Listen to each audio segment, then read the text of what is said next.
Bismillah, alhamdulillah. Wassalatu wassalamu ala rasulillah Sayyidina Muhammad ibn Abdullah wa ala alihi wa sahbihi wa man walahu la hawla wa la quwwata illa billah. Rabbi syrah li sadri wa yassir li amri wa ahlul 'uqdatam min lisani yafqahu qawli. Saddid lisani wa hdi qalbi bi haqqi Sayyidina Muhammadin sallallahu alaihi wasallam. Dusturakum ya ala dargi wa ya ala batin wa ya ala nubati wa ya ala nur. Amma ba'd. Hadirin semua yang dirahmati oleh Allah Subhanahu wa ta'ala, alhamdulillah kita kembali ditakdir oleh Allah Subhanahu wa ta'ala sehingga diberi kesempatan waktu untuk bisa sama-sama hadir di pengajian rutin ini. Semoga hadirnya kita ini betul-betul tanda kita menjadi orang yang dicintai oleh Allah dan semakin dekat kepada Allah Subhanahu wa taala, dan semoga kita semua khususnya yang hadir dan seluruh keluarga kita diberi panjang umur, sehat wal afiat. Amin Allahumma amin. Sebagaimana yang telah kita bahas kemarin, yang telah kita omongkan kemarin, kali ini khusus untuk kali ini kita akan membahas tentang fikih kurban dan segala hal yang berkaitan dengan bulan mulia Dzulhijjah. Di dalam salah satu firman Allah Subhanahu wa taala, wal fajri wal layalin ashr, wal fajri demi waktu fajar, walayalin dan demi malam-malam, ashrin yang 10. Para ulama, waktu fajar waktu mulia sehingga dibuat sumpah oleh Allah. Mereka para ulama mengatakan walayalin ashr, dan malam-malam 10. Maksudnya 10 hari 10 malam itu hari kapan, bulan kapan? Maka para ulama mengatakan yang dimaksud 10 itu adalah 10 hari pertama bulan Dzulhijjah. Ini adalah waktu-waktu yang sangat mulia, sangat luar biasa di sisi Allah, sehingga dipakai sumpah oleh Allah Subhanahu wa taala. Bahkan sebagian ulama mengatakan 10 hari awal Dzulhijjah ini mengalahkan 10 hari terakhir Ramadan. Sebagian pendapat sampai seperti itu. Kenapa? Karena di 10 awal Dzulhijjah ini ada satu hari yang menjadi intisari rukun haji, yaitu wukuf di Arafah tanggal 9. Wukuf di Arafah harus dilakukan di tanggal 9 Dzulhijjah, enggak bisa di lainnya. Dan karena Nabi mengatakan al-hajju Arafah, haji itu intisarinya ada di wukuf Arafah.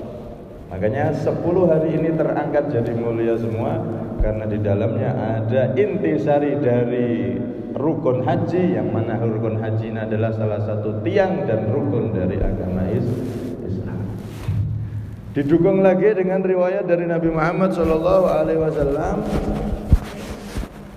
Al-Imam Abu Dawud fi sunanihi, dalam kitab sunan beliau juga mengatakan Nabi SAW bersabda, diriwayatkan di kitab tersebut, ma min ayyamin al-amalu salihu fiha ahabbu ilallah min hadhihi al-ayyam, kata Rasulullah. Tidak ada hari-hari yang mana amal soleh di dalamnya itu lebih dicintai oleh Allah daripada hari-hari ini, 10 hari awal di bulan Dzulhijjah. Oh, 10 hari awal di bulan Dzulhijjah ini, kita sekarang berada di tanggal berapa ini? Tanggal pertama kemarin isbat dari Menteri Agama itu tanggal hari apa? Jumat ya, Jumat, Senin, Selasa. Jumat, Sabtu, Ahad, Senin. Jadi tanggal 3 ini kita masih berada di 10 awal Dzulhijjah. Ini kata Rasulullah, amal soleh di 10 hari pertama Dzulhijjah ini itu luar biasa dan sangat dicintai oleh Allah. Bahkan sahabat kemudian bertanya, walal jihad fi sabilillah ya Rasulullah, apakah amal ibadah yang dilakukan di 10 awal Dzulhijjah ini melampaui amal ibadah jihad fi sabilillah, berjuang mengangkat senjata fi sabilillah? Yang berjuang itu kan ya penuh pengorbanan, nyawa, harta ditaruhkan, membela agama, melawan orang-orang kafir yang memusuhi agama Islam. Itu jihad fisabilillah seperti orang-orang Palestina. Mungkin kita seumur hidup tidak akan merasakan itu. Oke. Indonesia alhamdulillah aman. Bisa jadi kita seumur hidup tidak akan pernah merasakan jihad bawa senjata, itu tidak akan pernah. Ya, karena negeri kita aman alhamdulillah. Nah, jihad yang begitu luar biasa itu masih kalah dibanding amal ibadah yang kita lakukan di 10 awal Dzulhijjah. Mau sedekah, mau zikir, mau apapun amal soleh di dalam 10 hari Dzulhijjah ini bisa melampaui jihad fi sabilillah. Walal jihad fi sabilillah, kata Rasulullah, melampaui jihad fi sabilillah. Illa rajulun, kecuali orang kharaja bi nafsihi wa mali, orang yang dia berjihad fisabilillah membawa nyawa dan hartanya, seluruhnya dibawa. Walam yarji' min dzalika bi syai', kemudian dia tidak pulang sama sekali. Nah, kecuali orang yang berjihad sampai dia gugur dan seluruh hartanya habis untuk jihad, baru amal soleh yang kita lakukan di 10 hari ini bisa kalah dengan itu. Tapi kalau jihad yang tidak totalitas, masih ada harta di rumah, maka masih kalah dengan semua amal soleh yang kita lakukan di 10 awal bulan Dzulhijjah. Karena itu di bulan ini para ulama menganjurkan kita untuk memperbanyak ibadah sunnah, sholatnya, duha dan seterusnya, berbanyak zikir, terutama kalimat tauhid la ilaha illallah itu berbanyak. Lebih-lebih puasa juga dianjurkan. Lebih-lebih nanti di tanggal 9 puasa Arafah, ketika Rasulullah ditanya apa faedah dari puasa Arafah, ditanya oleh para sahabat, maka beliau menjawab dalam riwayat Imam Muslim, Sahih Muslim, disebutkan di kitab beliau, kitab Sahih Muslim. Beliau menjawab, Rasulullah menjawab, yukafirus sanatal madiyah wal bagiyah. Puasa Arafah atau puasa besok tanggal 9 Dzulhijjah ini jatuh di hari apa itu? Sabtu ya. Nah, itu kata Rasulullah bisa menghapus dosa yang telah lalu setahun dan dosa setahun yang akan datang. Dosa yang telah lalu setahun dihapus dan dosa yang akan datang itu juga dihapus oleh Allah. Masya Allah, itu puasa 1 hari. Yang lebih ajib lagi, para ulama mengatakan di sini ada sir, ada rahasia bocoran dari Nabi, bahwasanya orang itu kalau puasa Arafah tanggal 9 nanti itu insya Allah akan diberi umur panjang sampai setahun ketemu Arafah depan. Kenapa? Karena dosa setahun yang akan datang diampuni, berarti dia harus hidup. Kalau dia nggak sampai setahun lagi sudah meninggal, dosa setahun yang akan diampuni oleh Allah di mana? Nggak ada. Padahal Nabi sudah mengatakan puasa Arafah mengampuni dosa setahun yang telah lewat dan dosa setahun yang akan datang. Maka berarti orang ini ada bocoran dari ini, orang ini akan dipanjangkan umur selama setahun dan setahun itu dosanya diampuni oleh Allah Subhanahu wa taala. Karena itu kalau pengen panjang umur, Arafah puasa, insya Allah akan diberi panjang umur oleh Allah Subhanahu wa taala. Cuman puasanya harus benar-benar puasa yang diterima oleh Allah. Jangan hanya nahan mangan, nahan lapar, nahan dahaga, tapi mata masih melihat yang haram, mulut masih berkata yang haram, kata-kata yang jelek, menghina orang dan seterusnya. Puasa yang benar-benar agar diterima oleh Allah sehingga bisa berfaedah. Insya Allah ini termasuk kabar gembira dari Nabi, akan diberi umur panjang selama setahun dan dosa itu setahun yang akan datang itu juga diampuni oleh Allah Subhanahu wa taala dengan puasa Arafah. Kemudian setelah tanggal 9 Arafah itu, ketika tanggal 9 itu para sebagian ba'du sholihin, orang-orang soleh itu juga mereka tuh istihdar Arafah. Mereka itu sebagian dari mereka ada yang berkumpul dengan keluarganya pas hari Arafah wukuf. Orang-orang haji di sana wukuf di Arafah, mereka yang nggak haji di rumah, orang-orang soleh dulu itu mereka mengumpulkan keluarganya, mengumpulkan muridnya. Jadi di siang hari itu kumpul zikir, seakan-akan berada di Arafah. Seakan-akan bayangkan ada di Arafah, berdoa, berzikir bersama, minta sama Allah di waktu orang-orang haji juga kumpul di Arafah. Nah, itu namanya ta'rif. Mereka sebagian ulama ada yang seperti itu. Ya. Kenapa? Karena memang keutamaan Arafah itu enggak hanya untuk orang-orang yang haji saja. Orang yang niat haji, niat wukuf di Arafah pun dapat. Sama halnya orang yang enggak bisa haji di tahun ini, dia niat, ya Allah, saya kalau ada kesempatan, ada uang, saya akan haji, maka dia dapat pahala haji juga. Begitu juga ketika orang haji wukuf di Arafah, kita di rumah pas tanggal 9 Arafah, pas puasa itu, nah siang-siangnya kita kumpul sebentar untuk berzikir atau apa sama keluarga, membayangkan seakan-akan kita juga wukuf di Arafah, niat seperti mereka orang-orang yang sedang di Arafah, maka akan mendapatkan keberkahan yang diturunkan oleh Allah, rahmat yang diturunkan oleh Allah di Arafah juga akan mengucur kepada kita yang ada di rumah yang enggak di sana. Kemudian setelah Arafah tanggal 9 itu, maka masuk ke hari raya umat Islam, yaitu tanggal 10-nya. Nanti hari Ahad atau hari Minggu besok itu jatuhnya insyaallah. Hari raya Idul Adha. Ada 5 hari yang haram yang haram untuk kita berpuasa di dalamnya. Mutlak haram. Alasan apapun tidak boleh. Haram total. Apa? Yaitu tanggal 10 Dzulhijjah itu Idul Adha, tambah tanggal hari tasyrik tanggal 11-nya, tambah tanggal 12, tambah tanggal 13. Ada 4 hari berarti 10, 11, 12, 13.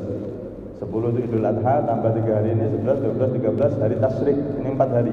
Terus tambah 1 Idul Fitri. 5 hari dalam setahun ini mutlak haram, tidak boleh berpuasa sama sekali dengan alasan apapun haram, tidak boleh. Oh, saya disuruh kiai ini, ya kiai ini berarti suruh belajar dulu.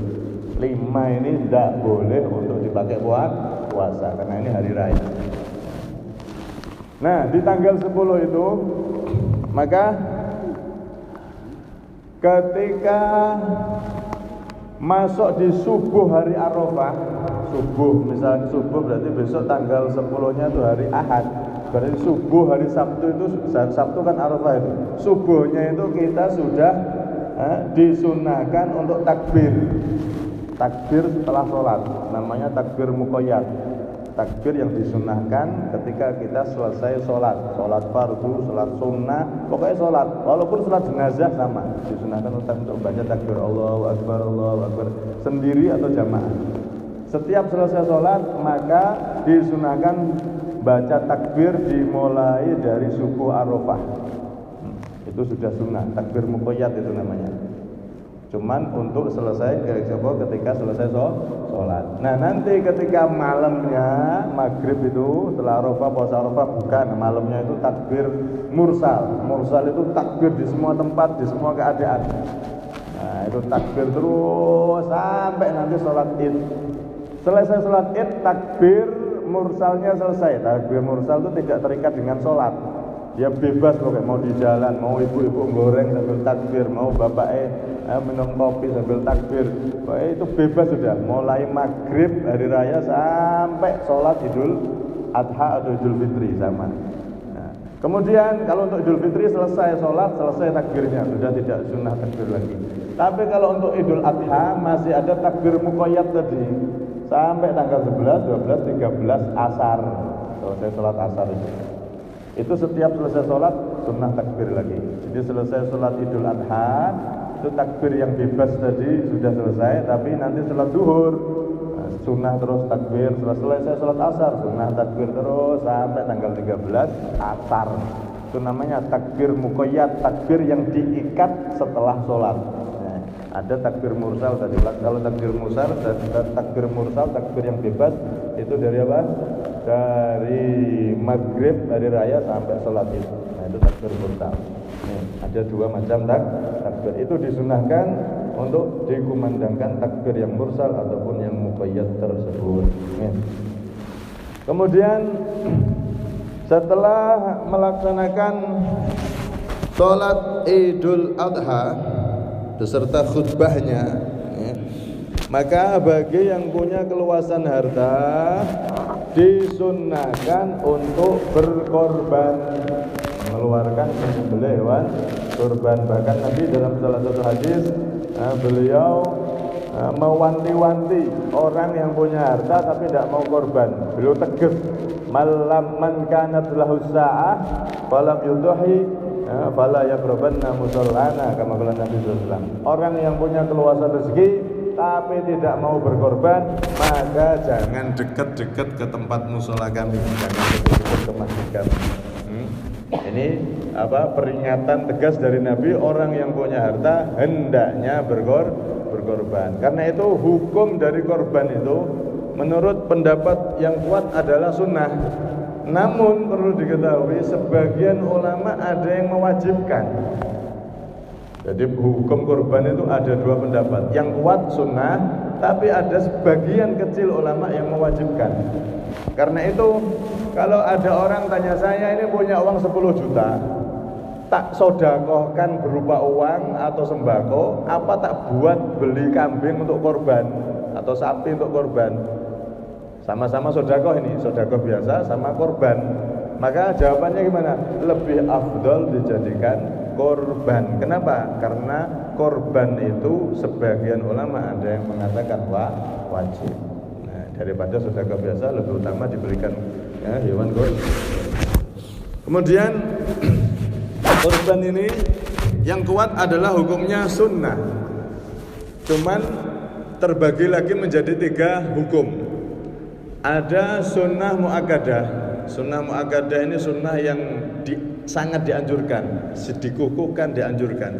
Ini bagi siapa? Bagi munfarid, bagi orang yang dia ini sendiri. Nah, dia tidak punya tanggungan kewajiban nafkah sama keluarga dan dia punya harta lebih, maka sunnah muakkadah untuk mengeluarkan kurban berupa kambing 1. Kemudian ada juga yang disebut sunnah kifayah. Sunnah kifayah itu sunnah untuk satu rumah. Jadi satu rumah itu ada ayah, anak dan seterusnya, satu rumah. Cuman mereka mampunya mengeluarkan 1 kambing. Ada salah satu dari orang rumah itu yang dikeluarkan korbannya. Itu namanya sunnah kifayah. Sunnah kifayah itu kayak fardu kifayah. Jadi ada sunnah ain, sunnah per orang. Seperti tadi yang pertama, dia hidup sendiri atau belum punya tanggungan keluarga, itu sunnah ain, sunnah muakkadah.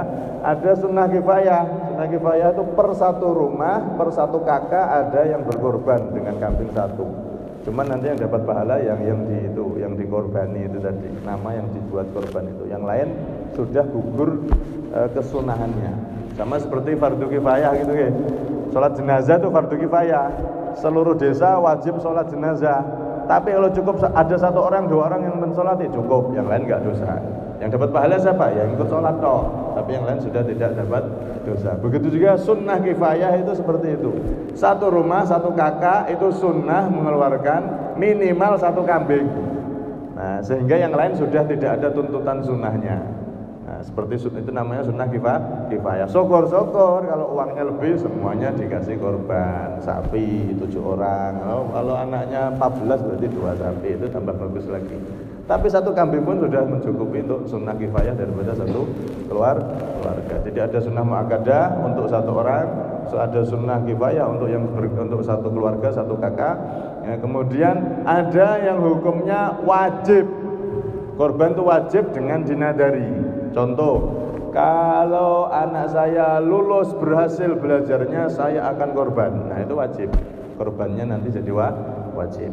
Atau kalau saya buka toko usaha saya ini berhasil, saya akan korban besok itu. Maka dia juga korbannya itu nanti statusnya menjadi wajib. Kalau saya diberi kesembuhan oleh Allah atau anak saya yang sakit diberi sembuh oleh Allah karena sudah berobat ke sana kemari tidak sembuh-sembuh. Nek dikai waras oleh Allah, saya besok mau korban. Maka ketika sembuh ternyata sembuh, besok wajib korban. Status hewan korbannya menjadi wajib sebab dinadari itu tadi. Nah, kemudian yang perlu diperhatikan, berarti di sini ada korban yang hukumnya sunnah, baik sunnah muakkadah untuk satu orang atau sunnah kifayah untuk keluarga, ada yang wajib sebab dinadari. Korban yang sunnah yang tidak yang tidak dinadari kan sunnah ini tadi, maka itu bagi yang korban sunnah untuk ngambil dagingnya sedikit tabarruk, ngambil keberkahan untuk ikut makan sedikit. Jadi boleh, yang korban ngambil tuh boleh, bahkan sunnah. Kalau memang korbannya enggak dinadari tadi, korban sunnah, itu sunnah untuk ngambil sedikit, nanti dimakan, dibawa pulang dimakan untuk ngambil keberkahan dari korban yang dia keluarkan. Kemudian wajib korban sunnah ini tadi ada sebagian daging yang mengena diberikan kepada fakir miskin, wajib. Adapun sisanya nanti boleh dibagi sama yang kaya, boleh, pokoknya orang Islam dikai kabeh sudah boleh. Tapi harus ada sebagian daging setengah kilo atau 1 kilo yang diberikan tepat sasaran ke fakir miskin biar sah. Kalau ada orang korban kemudian seluruh dagingnya tidak ada yang terkena fakir miskin, maka korban ini nanti tidak sah, belum sah. Makanya untuk panitia korban, ini perlu diperhatikan ketika sudah nyembelih, sudah mati, maka diambil, diiris dagingnya sedikit, 1 iris gitu, ditaruh di tong. Setiap ada hewan yang sudah disembelih sudah mati loh ya, jangan sampai masih hidup, kasihan sakit ya. Sudah benar-benar mati, nanti diambil 1 iris, masukkan di tong. Ada yang mati lagi, ambil terus seperti itu. Pastikan ada daging yang kita masukkan tong, dan tong ini nanti pastikan kena pada fakir miskin sehingga seluruh korban itu sah. Seluruh korban itu jadi sah, karena syaratnya korban sunnah tadi itu harus ada sebagian daging yang dimakan oleh fakir miskin, diserahkan ke fakir miskin. Ya baru yang lain nanti dibagi orang kaya, ya boleh dikasih korban itu. Korban itu beda dengan zakat. Kalau zakat kan ada tertentu, fakir miskin dan seterusnya. Kalau korban orang kaya boleh, orang pertengahan boleh, fakir miskin malah lebih afdol. Yang jelas mereka harus ada sebagian kecil yang kena mereka minimal, tapi lebih bagus ya diutamakan yang fakir miskin. Cuman yang kaya pun boleh kalau korban itu, boleh juga dapat. Nah kalau non muslim gimana?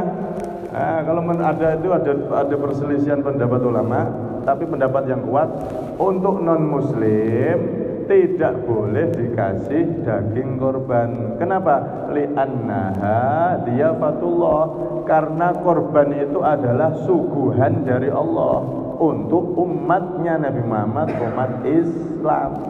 Ini pendapat yang kuat. Walaupun ada sebagian ulama yang mengatakan boleh untuk non muslim dikasih hewan korban, tapi ada syaratnya. Syaratnya non muslim itu benar-benar orang yang tidak mampu. Nah, ada syarat ketat di situ. Walhasil kalau bisa jangan. Dan terus kalau non muslim tetangga gimana? Ya itu tadi sudah bisa dikasihkan ke fakir miskinnya suruh ngasih ke dia. Kalau dia mau, tapi tidak boleh dipaksa, karena ini haknya dia. Atau bisa juga dari panitia ini membeli daging dari pasar yang nanti akan dari harta yang lain selain korban. Nah itu nanti dikasihkan ke non muslim tetangga yang itu tadi yang pengen dikasih. Yang jelas kalau bisa ikuti pendapat yang kuat, karena korban ini kan hari raya kita umat Islam. Korban ini suguhan dari Allah untuk kita umat Islam. Jangan dikasihkan kepada selain umat Islam. Ya kalau pengen dapat korban, ya moga-moga mau masuk Islam kan begitu. Tapi memang ada pendapat yang memperbolehkan, ada. Tapi kalau bisa sebisa mungkin jangan, karena korban ini adalah hari raya kita khusus umat Islam, umatnya Nabi Shallallahu Alaihi Wasallam. Ini kalau korban sunnah. Kemudian yang perlu diperhatikan lagi adalah mewakilkan niat. Jadi ketika ada orang daftar korban itu dituntun, saya mewakilkan, niat saya untuk berkorban dan membagikan dagingnya kepada sampean dan panitia. Itu dituntun niatnya biar nanti ketika mau diwakilkan niatnya, biar nanti ketika pas nyembelih itu diniatkan oleh yang menyembelih. Ini untuk korban biasa alias korban yang sunnah. Kemudian status korban yang dinadari tadi itu, korban kan anak saya sembuh, saya akan korbannya dinadari tadi, kan hukumnya wajib itu. Kalau korban yang wajib itu semua dagingnya wajib diserahkan ke fakir miskin, tidak boleh selain mereka. Bahkan dia yang korban tidak boleh ngambil secuil pun tidak boleh, karena ini korban wajib, maka seluruhnya wajib, dari kepala semuanya wajib diserahkan pada fakir miskin. Nah, ini dalam mazhab Imam Syafi'i. Karena itu kita yang jadi panitia hendaknya membedakan itu, mana korban biasa, mana korban yang dinadari. Kalau ada orang korban ditanya, ini sampean nadar apa enggak? Korban wajib apa korban biasa? Maksudnya dia apa kok wajib? Korban kan sunnah. Wajib itu kalau sampean duwe unen-unen bahasa Jawa ini, punya harapan sama Allah, kalau anak saya sembuh, kalau anak saya begini, kalau saya gini, saya korban. Nah, itu wajib, nadar itu jadinya. Itu nanti dipisahkan. Ini korban yang wajib ditaruh di tempat ini, nanti semua diserahkan kepada fakir miskin. Itu enggak boleh ada yang ngambil selain fakir miskin. Kalau fakir miskin boleh, panitia yang fakir miskin boleh diambil dari situ. Tapi kalau selain mereka enggak boleh. Ini khusus untuk korban yang wajib. Kemudian hewan atau syarat-syarat korban. Syarat-syarat korban itu pertama harus berupa kambing atau sapi atau sejenisnya. Ya kambing, sapi, kerbau itu sudah, onta itu. Nek kijang gimana? Nggak bisa, walaupun sejenis kambing nggak bisa. Ya, ini karena sudah dinas, sudah ditentukan oleh Nabi SAW. Jadi kalau berupa kambing biri-biri kan ada itu jenis kambing namanya biri-biri, maka itu ukuran boleh dipakai korban adalah jadak itu powel, ada satu giginya yang sudah protol asli, bukan diduduk pakai palu. Kadang ini penjual kambing kadang nakal, mumpung Idul Adha tak tutuki kabeh. Kalau berupa biri-biri powel asli, ada giginya yang sudah patah atau gugur asli itu, atau giginya masih utuh tapi umurnya sudah berapa itu? 1 tahun atau lebih, minimal setahun.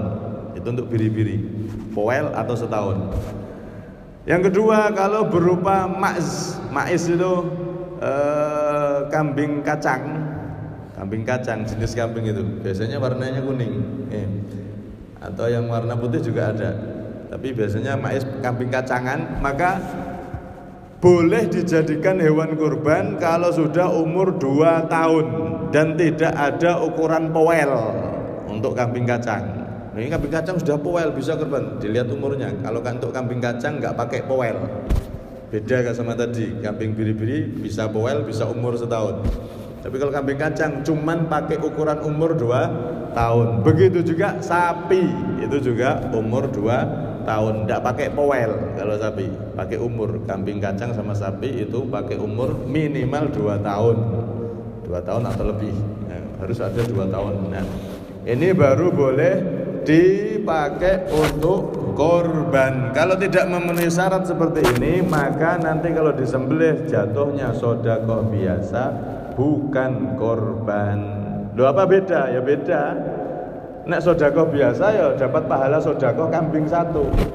Tapi nek korban itu dapat 2 pahala. 1 pahala iraqatud dam, mengalirkan darah alias berkorban, pahala korban itu ada sendiri. Terus 2 pahala sedekah dagingnya, kambingnya atau sapinya. Jadi dihitung 2 sama Allah. Dihitung pahala korban, pahala sedekah kambing atau sapi. Beda. Jadi korban itu sama jenis sedekah, tapi dia hitungannya beda.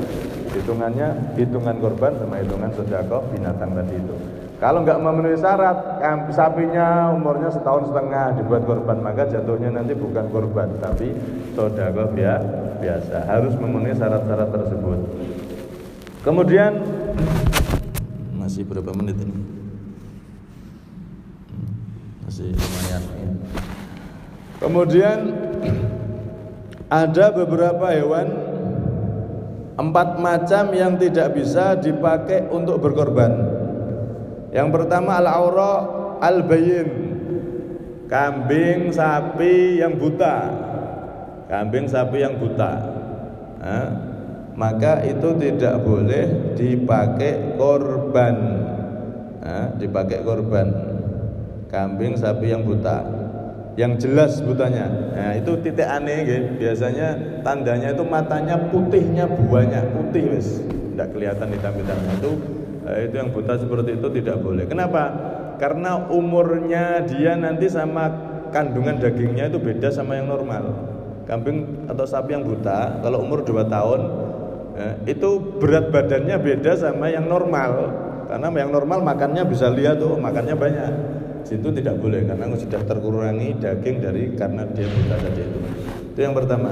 Kemudian yang kedua, tidak boleh juga yang arja al-bayin, yang pincang, yang terlalu pincang. Kalau pincangnya sedikit nggak apa-apa. Kalau pincangnya terlalu itu tidak boleh. Nah, ukuran sedikit atau banyak pincang itu gimana? Kalau dia pas dilepas sama teman-temannya yang normal, larinya bisa sama, bisa nutuki, bisa ngejar teman-temannya yang kakinya normal, itu berarti pincang sedikit, boleh itu pakai korban. Tapi ketika dilepas kandang, teman-temannya lari, dia ketinggalan. Nah, pincangnya ini berarti pincang banyak, itu tidak boleh. Nah, dilihat ketika dilepas sama teman-teman yang normal itu, dia bisa nututi apa enggak. Kalau ketinggalan berarti itu enggak, pincang yang tidak boleh dipakai korban. Kalau bisa nyusul temennya sama, bisa nyusul larinya, maka itu boleh, pincang seperti itu boleh. Kemudian yang ketiga yang tidak boleh lagi, maridatul bayin, yang hewan yang sakit, hewan yang sakit dan sakitnya itu menjadikan dia kurus.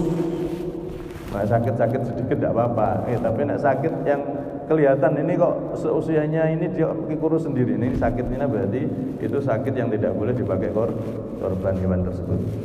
Kemudian yang terakhir, yang keempat adalah al-ajfa, yaitu kambing atau sapi yang sumsumnya atau otaknya itu sumsumnya nggak ada, alias berkurang. Artinya kambing sapi yang terlalu kurus, nggak normal. Ini umur 2 tahun kok segini badannya kayak setahun, terlalu kurus yang terlalu. Ini juga tidak boleh dipakai korban. Nah, kenapa kok tidak boleh? Ya karena korban itu kan untuk Allah. Sesuatu yang untuk Allah itu cari yang paling bagus. Sama kayak zakat fitrah, beras, cari beras yang paling bagus, minimal beras yang setiap hari kita makan. Jangan sampai beras yang di bawah kelasnya. Kenapa? Karena itu ibadah, untuk zakat. Begitu juga korban ini adalah untuk ibadah, mendekatkan diri kita kepada Allah Subhanahu wa taala dengan menyembelih hewan tersebut. Kecuali hewan-hewan yang cacat 4 ini tadi, yang buta, kemudian yang pincang, kemudian yang sakit, kemudian yang habis badannya kurus tadi itu. Kecuali kalau dia dinadari, dia punya sapi atau pincang, nemen pincang ini, tapi dia nadar, saya nadar pakai sapi ini, sapi yang pincang ini. Kalau dengan nadar maka boleh ditentukan, oh saya pakai yang pincang ini, maka boleh disembelih, tidak apa-apa. Itu untuk memenuhi nadarnya soalnya, bukan semata-mata untuk berkorban. Paham ini ya? Jadi yang binatang-binatang yang punya cacat 4 itu tadi, kalau dibuat asli korban tidak boleh. Tapi kalau dibuat untuk memenuhi nadar korban boleh, karena kaitannya dengan nadar, bukan dengan korbannya. Kalau korban kan harus korban itu kaitannya murni untuk Allah Subhanahu wa taala. Jika nadar itu kalau dibuat nadar itu adalah karena ada urusan yang qabul, sakitnya sembuh dan seterusnya, bukan murni karena untuk korban untuk Allah Subhanahu wa taala. Karena itu disatakan di sini boleh kalau diiltizam, dinadari seperti itu. Kemudian timbul pertanyaan, ada sapi yang digemukkan dengan cara dipotong kemaluannya. Namanya sapi apa nih? Kebiri. Nah, sapi dikebiri itu gimana? Apakah itu termasuk hewan yang cacat sehingga tidak boleh dipakai korban? Maka di kitab ini Syekh Nawawi Banten, beliau mengatakan hewan yang dikebiri itu boleh dipakai korban. Alasannya pertama, karena Nabi sendiri pernah li'annahu sallallahu alaihi wasallam duha bikabsyain mau ju'ain rawahul Imam Ahmad wa Abu Dawud. Diriwayatkan Imam Ahmad dan Abu Dawud. Rasulullah pernah berkorban dengan 2 kambing yang dikebiri. 2 kambing yang dikebiri. Yang ngebiri bukan Nabi. Maksudnya ada kambing yang kok sudah terkebiri dipakai korban sama Nabi. Enggak apa-apa, boleh. Karena ada dalil hadis Nabi pernah berkorban dengan ketika mendapatkan 2 kambing yang dikebiri. Kemudian nomor 2, alasan kedua, lijabrima quti'a minhu ziyadata lahmi. Karena kambing atau hewan yang dikebiri, kambing atau sapi yang dikebiri itu justru bertambah dagingnya. Nah, dikebiri itu tambah daging, tambah lembut. Dan memang iya, karena itu boleh. Itu alasan yang kedua. Alasan ketiga, kemaluan hewan itu biasanya tidak jadi tujuan untuk dikonsumsi. Yang jadi tujuan kan daging, bukan kemaluan. Nah, itu alasan ketiga. Jadi intinya kambing atau sapi yang dikebiri itu sah dijadikan hewan kurban kalau umurnya sudah sesuai tadi itu. Kalau sapi 2 tahun, kalau kambing kacangan 2 tahun, kalau kambing biri-biri nah itu 1 tahun atau poel. Nah, itu sah dipakai berkorban. Cuman perlu diperhatikan, idaul hayawan haram. Menyakiti hewan dengan sengaja itu hukumnya haram. Ngebiri itu hukumnya haram. Nek bicara kambing sapinya boleh dipakai korban, yang dikebiri itu boleh. Cuman orang yang ngebiri tadi itu hukumnya haram. Perbuatan ngebirinya itu haram. Tapi hewan atau kambing yang sudah dikebiri itu boleh dipakai korban. Paham? Ini beda hukum. Kebirinya haram, tapi hewannya boleh dipakai apa? Untuk berkorban, tidak merusak hewan tersebut. Kemudian waktu korban itu kapan? Waktunya adalah mudahnya selesai sholat Idul Adha itu sudah.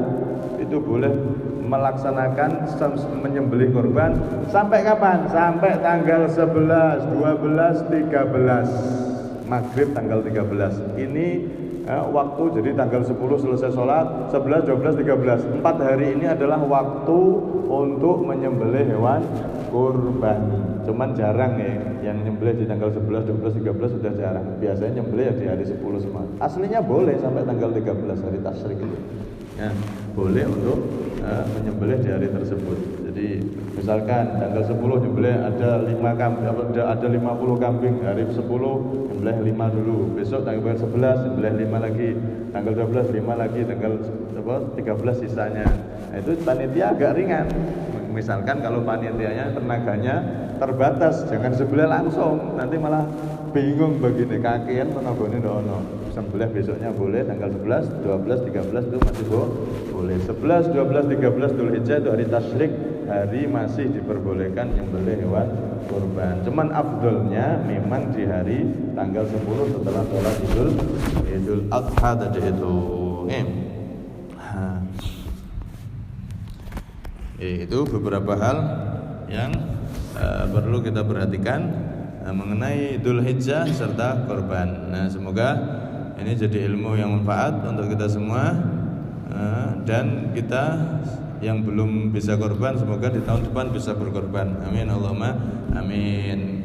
Kalau memang benar-benar tidak bisa, ada sebagian ulama yang mengatakan untuk mengikuti pendapat sahabat Ibnu Abbas. Sahabat Ibnu Abbas itu mengatakan korban itu boleh pakai unggas, boleh pakai ayam. Ini bagi yang tidak punya al-duwitu, tidak punya duit, pengen korban, ya Allah kapan aku sekorban, ya cari ayam sudah, diniatkan sembelih, kasihkan orang miskin, sampai ngambil sedikit kasihkan orang miskin, maka itu boleh menurut pendapat Imam sahabat Abdullah bin Abbas. Tapi ini dipakai untuk darurat, yang pengen korban tapi tidak duit. Nah, pakai pendapat ini daripada tidak korban, lebih baik ikuti pendapat salah satu daripada sahabat Nabi SAW. Ada yang perbolehkan seperti itu, nyembelih ayam. Cuman jangan diturunkan lagi, nyembelih telurnya aja, jangan.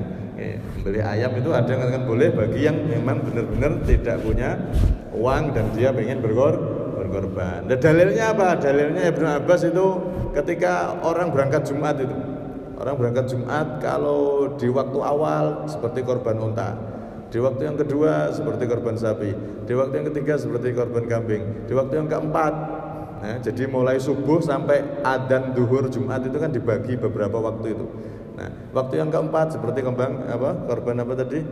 Ayam. Di waktu yang terakhir seperti sedekah telur, korban telur. Kan ada itu riwayatnya. Nah, beliau pakai hadis itu. Berarti korban pakai ayam boleh karena buktinya orang yang jalan ke masjid ketika Jumat itu kalau di waktu awal seperti korban unta, kalau di waktu yang kedua seperti korban sapi, di waktu ketiga seperti korban kambing, di waktu keempat seperti korban ayam, di waktu yang kelima seperti orang sedekah telur. Nah, di situ berarti ada ayam disebutkan pahala korban ketika orang berangkat Jumat. Karena itu kan Jumatan itu dianjurkan pagi-pagi seharusnya. Cuman sekarang itu sudah jarang yang melakukan sunnah itu. Jadi subuh sampai duhur itu dibagi menjadi 5. Nah, waktu pertama, kedua, ketiga pahalanya seperti berkorban tadi itu. Wallahu a'lam bishawab. Baru